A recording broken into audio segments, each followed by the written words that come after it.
Welcome to the Social Engineer Podcast, the Security Awareness Series. I almost forgot what series we were in. This is episode 293. I'm Chris Hednaghi, CEO and founder of Social Engineer, LLC, the Innocent Lives Foundation, and the Institute for Social Engineering. And believe it or not, this podcast has been around since 2009. That's a long time.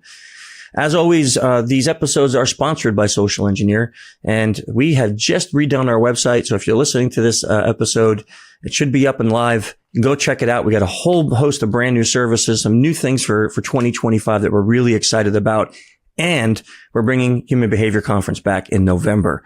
So you should see some announcements on the site with that. 2 days this year instead of just one. It's going to be chock full of awesomeness. So go to the site to check that, either social-engineer.com or humanbehaviorcon.com. If you love the topic of social engineering, you should be in our Slack channel. We have, I think, over 1,800 people in there now every day talking about all aspects of SE. It's a family-friendly, legal place to discuss these things. So if that sounds like you, jump into the link in the show notes. And if you don't find it there, just hit me up on LinkedIn. I'll be more than happy to pass it over. I also want to invite everyone to take a minute to go check out innocentlivesfoundation.org. If you're not familiar with our nonprofit there, we started that about 8 years ago, going on 8 years, 7.5. And our focus is to help law enforcement all over the globe geolocate people who traffic children and create child abuse material. We're well over 550 cases at this point, and the mission is still going strong. So if you want to support us, we are a 501c3. That means nonprofit, so we can accept donations. Or if you want to support us by coming and helping out, you can do that too. Either way, we have a lot of information for parents and caregivers and even teenagers and children on the website. So go check it out and get yourself educated and support our mission. And if you like the music on this podcast, it is none other than the band Clutch. You know I'm a huge fan. I've been since I was 17. And another fun fact, in case this is your first episode, Neil, the lead singer, he helped me start the ILF 7.5 years ago. So that's kind of cool. If you want to support Clutch, go check out clutchmerch.com and see them live, buy an album, buy a t-shirt, do something, because they're pretty awesome. And if you like this episode, give us a thumbs up and a like. Keep your ideas coming in. You send me guest ideas. You send me ideas on topics. All these things really help. So now let's get to the reason we're here, which is our guest, Peter Warmka. He's a former senior intelligence officer with the CIA with over 20 years experience in breaching the security of organizations overseas. He's also the founder of an Orlando-based firm, which is Counterintelligence Institute, LLC. He's an adjunct professor at Webster University's Master Cybersecurity program. He's very passionate about using his expertise in helping city, state, and federal government entities, nonprofits, academic institutes, private companies, individuals safeguard their sensitive, proprietary, and personal data. And he also is the author of 2 books, which we will talk about those today on the show. Peter, great to have you here. Thank you very much, Chris. Thanks for the invitation, and congratulations on an excellent podcast. I'm a fan. Thank you. And it's just an honor to actually appear. Oh, I appreciate that. Let's talk about how you got to where you are today, because, I mean, your bio's quite interesting. CIA for 20 years, and now you run a firm and you do all this stuff in cyber.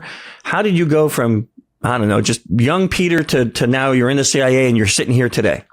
Well, to make it a long story a little bit shorter, I will say that when I decided to pursue my master's degree, my goal was to work in Latin America. Okay, I wanted to work in Latin America. I got a degree from Thunderbird in Glendale, Arizona, in international management.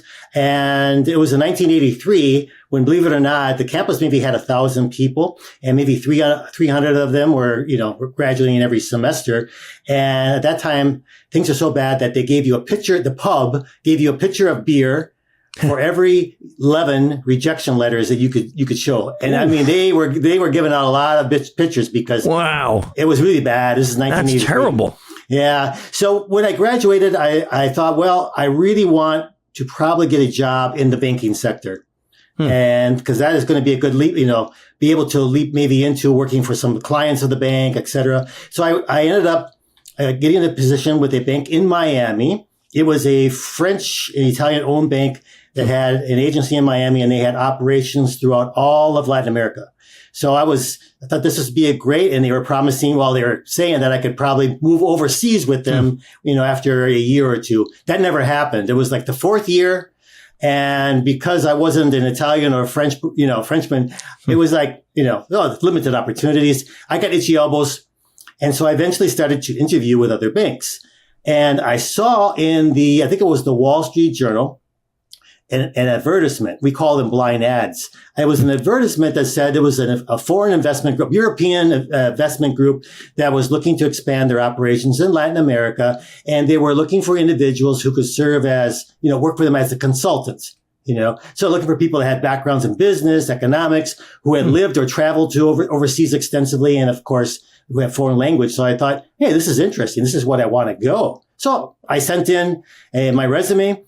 And a couple of weeks later, I get this letter back saying that, we found your resume very impressive and we want to forward it to one of our clients in the U.S. government. I said, U.S. government? I had no interest whatsoever to work for the U.S. government. I wanted to work in the private sector. And so I didn't respond. I just left it under my night table, and it said you had to respond within, sign and send it in within 21 days. About 2 months later, my wife said, whatever happened to this, this letter? Oh, it's so, hokey. I just left it there. I haven't responded. She said, well, send it in. And I said, it's too late now. It's already past 21 days. Send it in anyway. So, happy wife, happy life. I decided, let me follow that advice. I sent it in, and probably within 3 weeks at the most, I'm coming back from my job with the bank. And these are the days before cell phones. So there's only landlines, right? So when I get home, my wife says, they called you from Washington and they're going to call back at 6 p.m. I said, from Washington, D.C.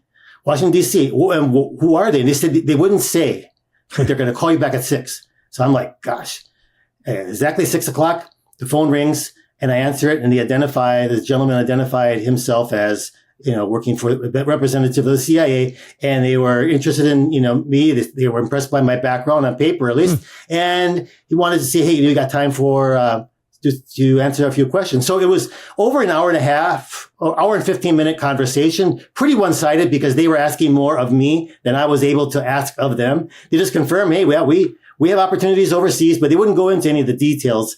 But they were asking lots of questions, and I think mainly to try to pre-qualify me.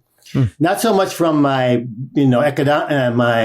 my educational or professional background, but to see if there were anything in my background that could pose a obstacle in getting any security clearance. Yeah. And so, we went through all those questions, and those were different then than now. I mean, back then, if you were anything other than heterosexual, you weren't going to get in, right? That was you wouldn't be qualified because the reason is that because of the way things were back then, that most people were trying to hide that. And if they were concerned that it could be used as blackmail against you. So that was the main reason. But there were other things too, to see if you ever stolen from your employer or any type of thing like that. Fortunately, it was a positive conversation. And they said, are you interested in formally applying? I said, sure. So they sent me by FedEx a brown manila envelope, that was full of documents to fill out. It was probably literally like that thick. It took me, and I was working on this. Took me about a month to do it. Wow. And I sent it back and didn't hear anything for a while. And then all of a sudden, one day, I receive a call at the bank. And they say, they were calling. They didn't say CIA, of course, on that line, but they let me know who they were pretty much. And they said, are you available to come up for an interview? I said, yeah, I'm getting to get the formal interview now. So I go up. They said, there's a hotel reserved for you. Just check in and we'll be in contact with you at 8 a.m. So at 8 a.m. sharp, knock on the door. I open up the door. About a mid 40 gentleman. He introduces himself, very cordial. We sit down and we talked just a little bit because I said, listen, before we can tell you anything about this position or this work, you have to sit down and pass a polygraph. And by the way, we had the polygrapher down in two floors down in room 219, whatever it was. So go down there. And I'm like, a little bit nervous. I had taken a polygraph earlier because I had worked for Brink's Security. So I had taken a polygraph with them. So at least I kind of knew what it was like to get wired up. But I still was nervous. I go down there, knock on the door, big gentleman. He looked like a kid who played for the NFL. He was huge. And in the back of him, I saw this chair with wires. Okay. It was like in the middle of the room. Yeah. And I sit down, he wires me up and he asked 4 questions. I won't go into what those questions were, but 4 questions. And it was about 40 minutes. And he says, we're done. And I said, well, how did I do? And he said, they'll tell you. Okay. And so I'm wondering how this goes. I go up to the room and a gentleman comes back and he says, congratulations. You passed the test. And now we can tell you about what the position is. And then I still had to go through a series of interviews, right? They brought me and my wife back we were living at that time. We were living in Miami. They brought us back to Virginia, Washington, D.C., to sit down for 1 week of basically discussions, interviews with a whole cast of characters, And then I waited again, and finally they said everything was fine except they're going to finish getting the clearance. And I thought I got my background squeaky clean. I shouldn't have any issues. Okay. But it took forever. I was already on the move. I had gotten my U-Haul truck and everything and moving up to Virginia. But they said, until we get the clearance, we can't give you the name of the company, the device facility, the company that's you're going to be working for on paper, at least, right? And I had to be able to disclose the name of a company to the management, of this apartment complex. Yeah. And we stayed the first night with some friends who were unwitting of this. And he said, you're coming here for a job. What job are you going to do? And I said, I don't want to say anything until I start because I want to omen it, And it's like, this is strange, but okay. And then I got a call basically at 8 a.m. and he said, came through. This is the name of the company. And so, yeah, that was my first, one of first of several experiences with bureaucracy and how things you think they're so easy to resolve, but it can take a long time. So then based on that, I started in 1989. I had training and then I did a tour, we call them tours, in a particular city here in the United States. And then went overseas and I've been overseas with them for over 20 years. Actually, living and working overseas. So when you started all that, you were in banking, but that's right. But your bio is all about cybersecurity. So did you learn that along the way, or did they put you through schooling, or how did you transition there? No education whatsoever in cybersecurity when I was with the agency. One of the key, I'll tell you how I made the transition as a case officer. Our role is we were humanizers, meaning we're dealing with individuals to collect intelligence. So to get that information, first of all, we got to be able to find the individuals who can provide us with that information, right? So we have requirements, and we look at who might be able, what companies, what organizations, what government offices have that information, and who within those organizations might have access to it. Once we identify those targets, then we got to find a way to get in touch with them and establish some kind of pretext to get together.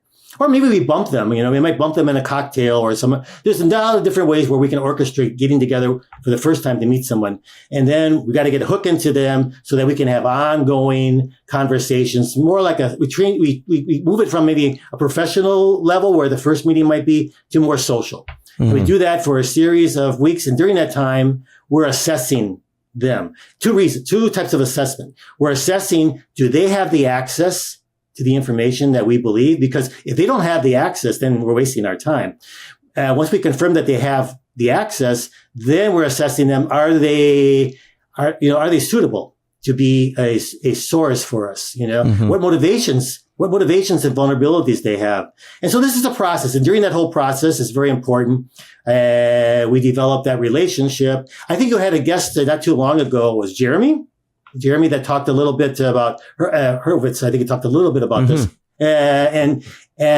So we get to the point where we make that recruitment pitch, and we always have a little bit of anxiety. Are they going to accept this pitch? If they don't, what can be the backlash? Yeah. Fortunately, in my case, and with everybody that I pitched, they did accept. So that was good for me. And then when you have the source recruited, then you set up a way to meet with them on a periodic basis and collect that information. They might bring you out the information, or they might find a way to facilitate you acquiring that information. But that's, you do that and you're running those sources. Now, as I mentioned, nothing in cybersecurity and even the technology, back then was not as advanced as it is now. Okay. And then when I retired, I went to work for a defense contractor here in Orlando, and we were involved in training a lot of individuals from the DoD. We're talking about tier one, like the Green Beret, the Rangers, the SEALs, on some of our tradecraft that we learned in the CIA, right? So we would train them. I loved it, love teaching. And I'm also a certified fraud examiner. I've been in for 10, 11 years. And so they have their local chapters, and I never really attended, but then I went to one. This is really weird. I went to the local chapter in Orlando, and then there was a guy that stood up and said, listen, from Webster University, we are looking for individuals who could teach courses for us, And so I was eager because I wanted to teach a course sort of on, not per se social engineering, but how do you acquire information? Can you collect information legally, right, from competitors and things like that? And so, as you're aware, there's a lot. There's methodology for that. So I was trying to propose this to this guy, and he said, when he found out where I came from, the agency, he said, no, you'd be perfect for this job. Actually, because I told him I know nothing about cybersecurity, and he said, but because of the organization you come from, people would love to take your course. And I said, I don't know anything. He said, don't worry. The course is intelligence and counterintelligence as it relates to cybersecurity. Okay. And so I interviewed with the dean and the vice dean, and they set me up and they said, don't worry, all of the course material is prepared. And that wasn't the case. I basically had to build the course, which is good though, because then I could build it the way I wanted it. And they had nothing in the course concerning social engineering, which is huge. I mean, everything I did for my career was social engineering. Yeah. And when you talk about human, human is social engineering. Yep. And so I devised, I incorporated that into the course. And I even did you're familiar with these capture the flag exercises when you target an organization and you do the first phase of collecting information, the second phase of maybe, launching a social engineering attack. And, I organized these and had my students, pick I gave them an organization, each different one. And then they did this and they loved it. They loved it. They were just, fascinated with this. And then I decided, there's so little, at least back in 10 years ago, little known about social engineering, little known about these things. And I decided, we need to create more of this awareness within the general public. And granted, we're 90%, 95% of these data breaches that are happening, are initiated by some form of social engineering. And, I found that amazing. I said, I had a career in this. I need to go back and get into the fight. And that's why I decided to establish a Counterintelligence Institute. And, I need to make, clarify, you're already aware of this, but clarify for the audience. When you talk about social engineering, you're talking about it's a tool, okay? Social engineering is a tool. It depends on the intent of the individual behind it. It can be used for really good purposes, right? And there's a lot of potentially, businesses that you're dealing with that learn some of these skills that really help them in their work. But there's also the side of threat actors who can use social engineering. And that was what specifically that I focus on, how to, looking at who are the, from an organizational standpoint, who are the threat actors? Who might be after the information that your organization has? And that could be, anywhere from, could be intelligence services. And those are underrated because a lot of people can't imagine that, but a lot of activity by intelligence services, industrial competitors, as well as criminal groups, of course, and activists. So I started to focus on that and, how I worked into the area of cybersecurity. I think what I could call it a subset within cybersecurity, or I could call it, above cybersecurity, because I don't only talk about how to penetrate your network, your IT networks, right?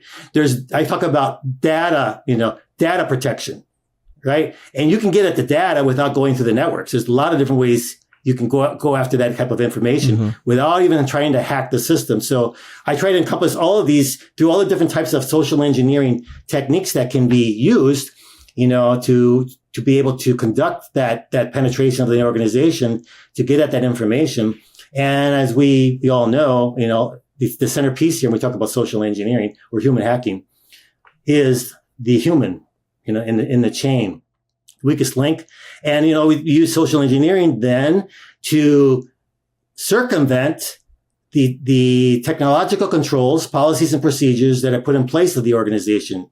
And, we get in touch with that individual. I'm saying a human hacker, right? And for a malicious actor, they utilize that individual, manipulate them, and then use them to gain access to the information in the system. So so I felt that I had a background, what I was doing actually, maybe I was considered a patriot for, the United States, but I was a bad guy in most of the countries where I was operating, right? So it's kind of like, you put yourself in the shoes of these bad guys and understanding the methodology that they're going to be using. And of course, the first stage is collecting as much information as you can on the target entity, right? And then collecting information on potential persons that you might be interested in, and assessing, looking to actually recruit them in a sense, wittingly or unwilling, to do something that's going to be to your benefit. So, I just kind of utilize the same sort of methodology, mindset, the same kind of psychology. The psychology has not changed.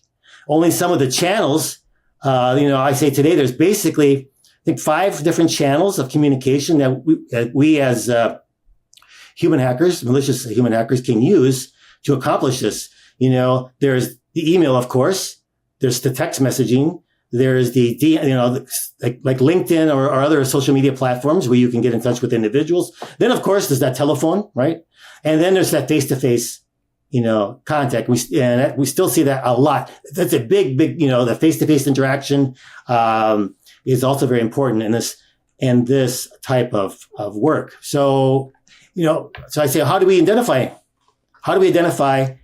potential candidates? Let's say, in the old days, we would get if we're lucky, get an organizational chart with seeing who is who, like what positions they have, probably not their picture, but just the organizational chart. And we just have to kind of imagine now what person might be responsible for this or that.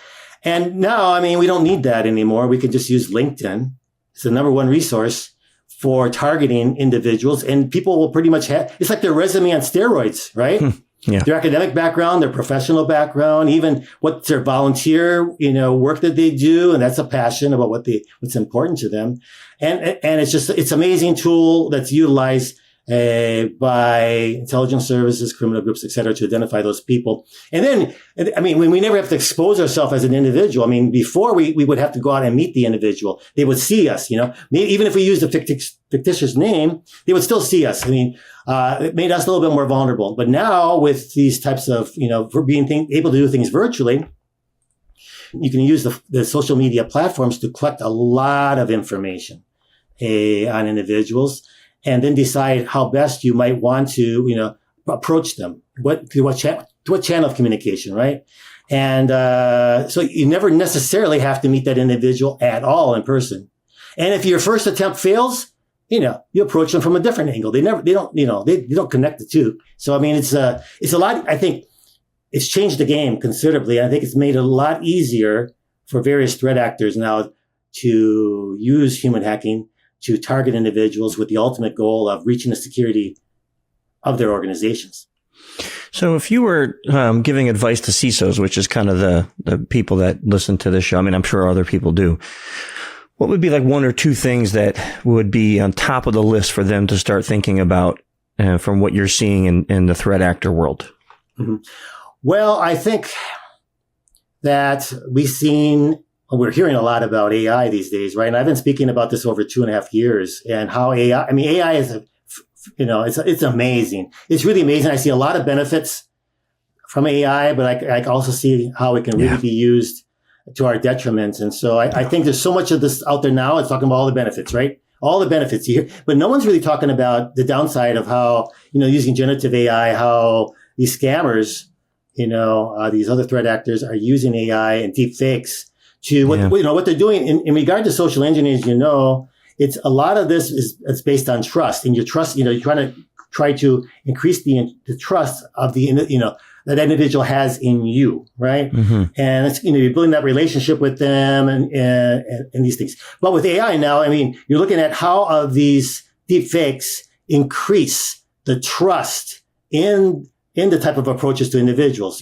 Now you're getting emails that were previously written by maybe foreigners and not that good as far as grammatically. And now, putting it through something like ChatGPT, you get a very nice narrative, even using, using ChatGPT to help collect a lot of information on individuals for targeting purposes. It has guardrails, but you take those guardrails off, and it's really easy to use that then to scrape the internet to collect a lot of background information. Otherwise, you could eventually find that information, but it's a lot of work. You could spend hours doing this, and here you can get it in a matter of minutes, depending on how your search criteria.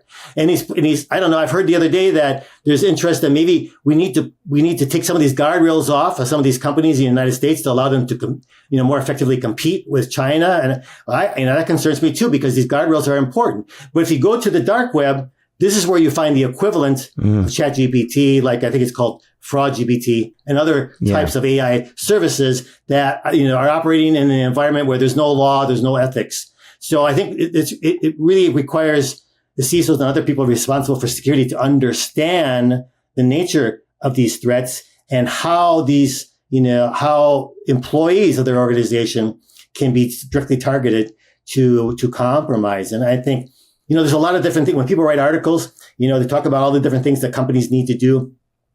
And usually at the very last thing they mention in the article would be, security awareness training for the employees. Why is it mentioned last? I think really it should be maybe in the top of the list of things that the companies should actively do. And I think, even how it's rolled out, I don't think it's done the right way.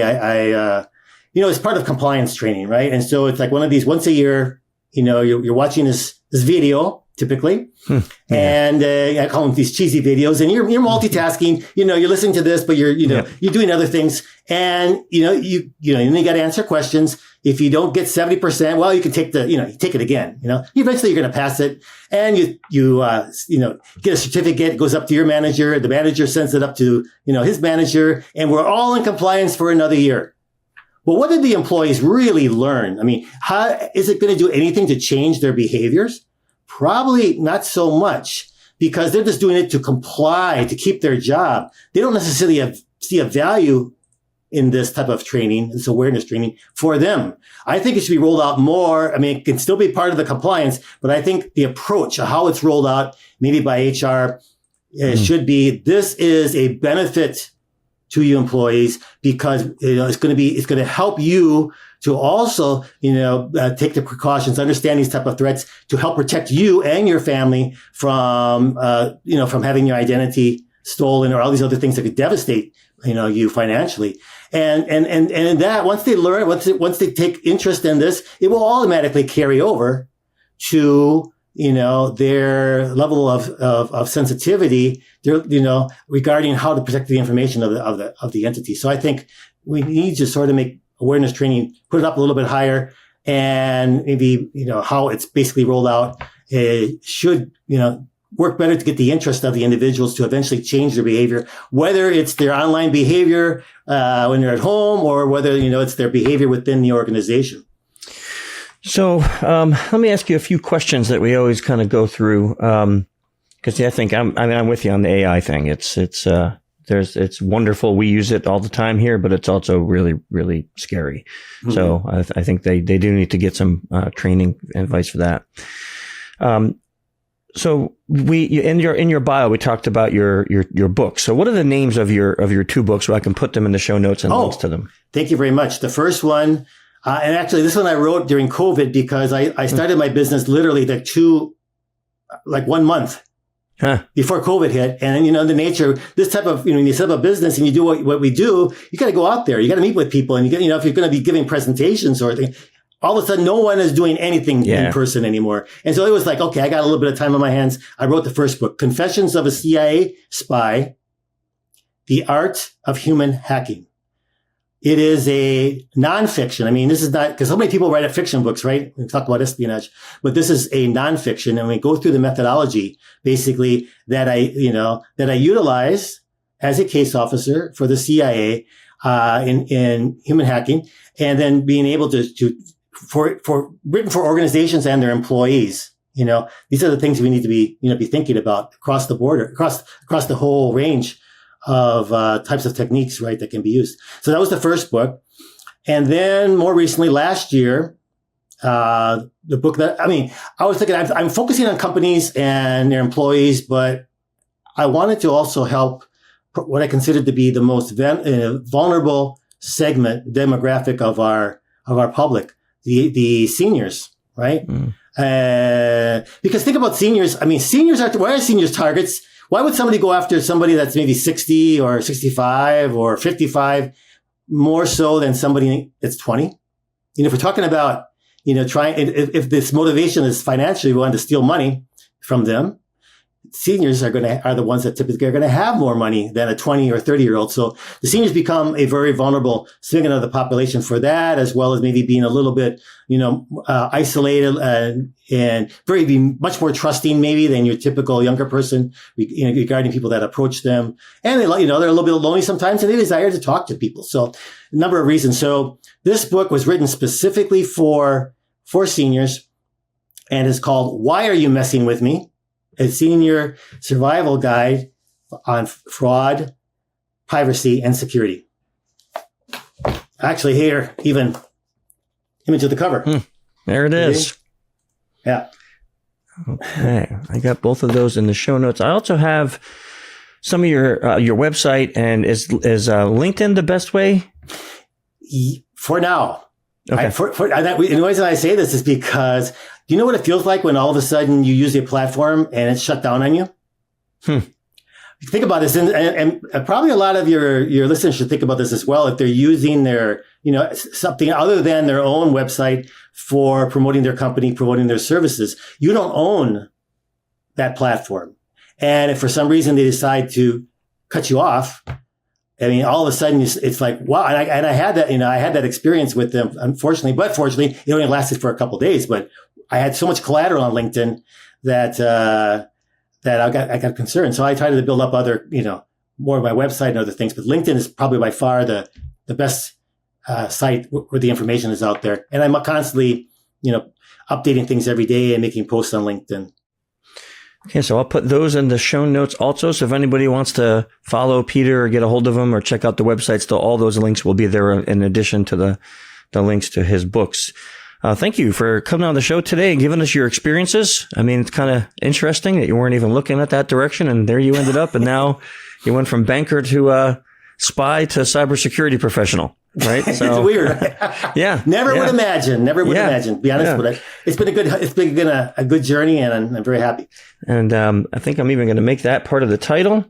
So we will get this out in February, this coming month. It will be out. When it comes out, we'll make sure you get all the links and things like that. And I hope everyone enjoyed this episode.